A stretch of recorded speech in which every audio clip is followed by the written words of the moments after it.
Hey guys, and welcome to another brand new video. In this video, we actually have a really big change when it comes to Microsoft, Xbox, and as well the upcoming future of kind of what they're going to do to go and take over the gaming industry. Now, as I'm sure a lot of you guys know all about the Activision acquisition, there's kind of a few little subsections in regards to that of how that's going to play out in the future. Now, as you guys know, Call of Duty has been a big factor, but there's also other various things that are kind of up in the air, such as World of Warcraft, like Diablo, and all those other various types of games, but as well, one of the bigger aspects is the mobile gaming division. And as well, just got a lot of the things to go talk about in regards to Xbox and the Game Pass news and everything else, because there's a lot of things kind of tying on in and coming out these past few days. So let's go and talk about this. And as well, if any of you guys are brand new, make sure you guys are subscribed with the notifications on. We have the Twitter and Twitch stream down below with all the Amazon links for all the brand new consoles currently up on sale too as well. A lot of big deals and promotions going on there. And of course, leave a like, subscribe, and let's dive into the video. So very first and foremost, as I've mentioned, mobile gaming has been kind of exploding pretty much everywhere. Think China, think India, think America, and as well think just all the general random mobile gaming ads and sponsors you guys probably go and see, whether it's from the Raid, Shadow Legends, or just general online ads. That is a big money printer, and well, when it comes to money printers, they print money. And I think that's one of the next big steps, because Microsoft has also kind of somewhat dotted around when it comes to Fortnite. Now, as you guys know, Fortnite actually kind of got kicked out of many mobile platforms, and they had issues, and Microsoft themselves stepped on up and kind of put in a little bit of a big little push for this. And I do want to say this is going to probably be the next big game changer, which will probably change gaming as a whole pretty heavily, where Microsoft App Store for mobile games is actually maybe now currently in development, is also probably a big, massive aspect of the Activision acquisition, and as well, could be launching as early as of next year. So the tech giant is planning an app store for Call of Duty and Candy Crush and other various big games out there that print a lot of money to go and rival both Apple and Google's mobile software store. So as you guys probably know, Apple makes a lot of money from people selling apps or doing in-app purchases. Even a good example, say for me, like I'm a Twitch streamer. If you guys are really bored, I'm probably on Twitch right now. If you guys want to use the link down below and hang on, say hi. But when it comes to that, is that typically, like say you want to buy a Twitch sub for $5, you go and try to get it from like say an app store or the Google Play Store. They usually go take a cut and it'll actually upcharge you to around $6 or so for the same exact product you would get on a mobile, on just a normal either mobile browser or general like laptop browser. And that's why things get a little bit on the sketchy side, because they're churning out a lot of money, and that's why there was a big legal case when it came to Fortnite and Apple put together, because well, Fortnite didn't want to go and lose all that money. And that's kind of why I think Microsoft wants to step on in. They're seeing a huge, massive business operation here, and also kind of ties into why they're trying to buy Activision too. So Microsoft is planning to launch its own app store for mobile gamers as a third-party rival to Apple and Google's phone software storefronts. It could happen as soon as next year, so long as Microsoft's basically $69 billion acquisition of gaming giant Activision Blizzard is approved.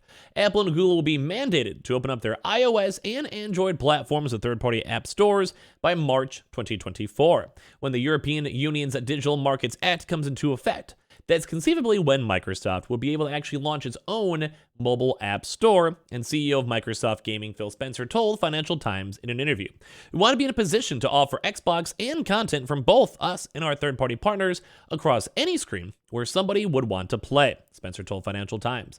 Today we can't do that on mobile devices, but we want to build towards a world where we think they will be coming where these devices are opening up. So basically they're trying their best to go and say we can get either and host up a lot of different things. Like we're literally Microsoft, one of the biggest companies on the planet. And it's one of those things where it's like almost dumb if people don't want to. You could have people on the PC side go and have their own apps worked on in, which sounds great, and as well people on the mobile side, if you just want to go and have just a separate option. Or as well, don't forget they want to ever build their own phones, they want to work in their own first-party games, or even Game Pass. Like as we've kind of seen, gaming is becoming a lot more popular on mobile devices, and that's one of the bigger things to go and note.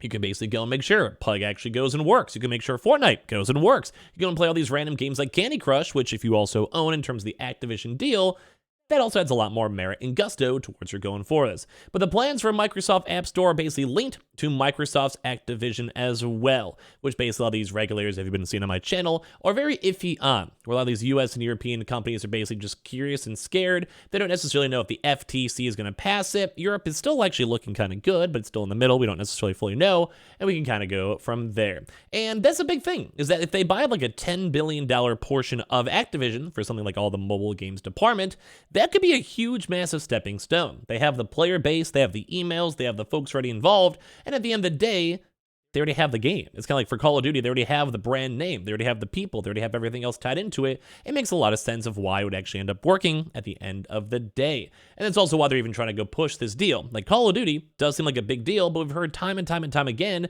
that Phil Spencer wants things such as the mobile division on this, which I once again would agree is kind of a big deal. And now as well, Spencer is actually even defending this acquisition, stating the merger would lead to increased competition in the mobile software space, which is once again kind of I think one of the bigger things to go and note is that they want to go have more competition. They want to go and have more folks involved. They want to have their own mobile division because we're probably going to be seeing places like, say, Sony and PlayStation do a little bit more of their own deeper dive and trying to expand into those markets. Or think of good examples, maybe Steam. Steam has a very good monopoly on the PC side, but they don't really have too much when it comes to mobile. That's why they went and made a Steam Deck, or same thing with Nintendo. They want to make sure they had things like the 3DS or the Switch to go mobile and not. And as well at the same time, we haven't really been seeing too many first-party games when it comes to things like PlayStation or even Xbox, and that's kind of why they want to do this as well. So basically, they want to say that there's basically no competition in the software space. There's basically nothing non-existent with Apple and Google's hold on the platforms, and as well, it's very difficult to download software outside of just using these two main stores. You basically have Samsung for the App Store and then Google as well for the Play Store. I think actually makes it up. Basically, Apple iStore for iPhone, reverse for Samsung. And it's pretty much, I mean, there's other phones too as well, but they do typically either use one or others if you look like the Huawei phones or other various things as well. So Microsoft wants a place for users to download its roster of games, which would include popular titles such as Call of Duty Mobile, which would also be part of the Activision deal, which is a very, very popular game. Candy Crush, which I'm sure you guys have heard, or even things like Diablo Immortal, which while it wasn't the most commercially successful in terms of like, people liking the game or playing the game and everything else, it's more so still a big deal because people will play the future iterations and all the other future games, such as say Hearthstone.